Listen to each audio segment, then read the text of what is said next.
Bencana adalah peristiwa atau rangkaian peristiwa yang mengancam dan mengganggu kehidupan serta penghidupan masyarakat yang disebabkan oleh faktor alam, non-alam, maupun faktor manusia sehingga mengakibatkan timbulnya korban jiwa, kerusakan lingkungan, kerugian harta, serta dampak psikologis.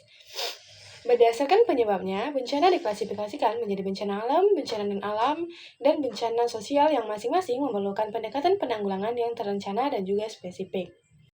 Perencanaan penanggulangan bencana merupakan suatu proses yang sistematis dan terintegrasi dalam menyusun langkah-langkah strategis untuk mengurangi risiko bencana, peningkatan kesiapsiagaan, serta memastikan respon dan pemulihan yang efektif ketika terjadi bencana.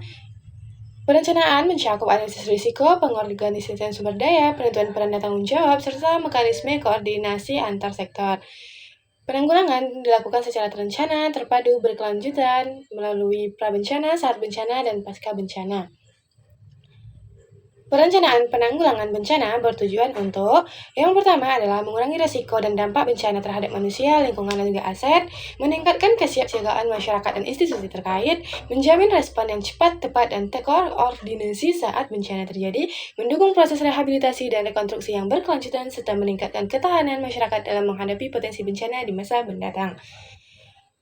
Tahapan dalam penanggulangan bencana meliputi analisis risiko bencana, perencanaan prabencana, kemudian tanggap darurat saat terjadi bencana, serta pasca bencana yang mencakup rehabilitasi dan rekonstruksi dengan pendekatan Build Back Better. Kemudian, tahapan perencanaan pada saat sebelum bencana atau prabencana, pada tahap ini kita perlu mengenali jenis bencana yang berpotensi terjadi di lingkungan sekitar, menyusun rencana evakuasi keluarga, menentukan titik kumpul yang aman, kemudian menyiapkan tas siaga bencana untuk mengisi dokumen penting, obat-obatan, makanan, dan minuman, serta mengikuti edukasi dan simulasi kebencanaan. Kemudian, saat terjadi bencana, hal-hal yang perlu dilakukan saat terjadi bencana meliputi ataupun kita antara lain adalah tetap tenang dan tidak panik, melindungi diri sesuai jenis bencana, mengikuti jalur evakuasi yang telah ditentukan, membantu anggota keluarga yang membutuhkan pertolongan, serta mengikuti arahan petugas ataupun relawan.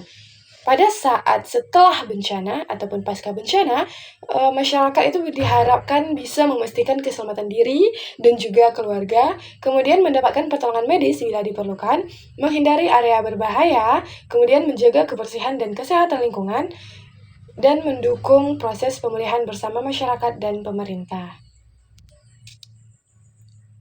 Adapun pihak-pihak yang melakukan penanggulangan bencana meliputi pada pihak pemerintah itu ada Badan Nasional Penanggulangan Bencana dan juga Badan Penanggulangan Bencana Daerah, juga disertakan biasanya itu TNI dan Polri, kemudian pada tenaga kesehatan ada puskesmas, pihak rumah sakit, beserta tim medis, kemudian ada relawan, masyarakat, serta media massa. Kadangkala media massa membantu dalam proses penanggulangan bencana. Kemudian, masyarakat memiliki peran penting dalam perencanaan penanggulangan bencana, di mana masyarakat itu bisa aktif ataupun yang aktif mengikuti edukasi dan simulasi kebencanaan, bisa menyampaikan informasi dan peringatan dini kepada lingkungan sekitarnya. Kemudian membantu kelompok rentan seperti anak-anak, lansia, dan penyandang disabilitas, menjaga solidaritas dan kerjasama antar warga. Edukasi perencanaan penanggulangan bencana adalah upaya untuk memberikan pengetahuan dan keterampilan kepada masyarakat agar siap menghadapi bencana. Edukasi bertujuan agar masyarakat mengetahui apa sih yang harus dilakukan sebelum, saat, dan setelah bencana.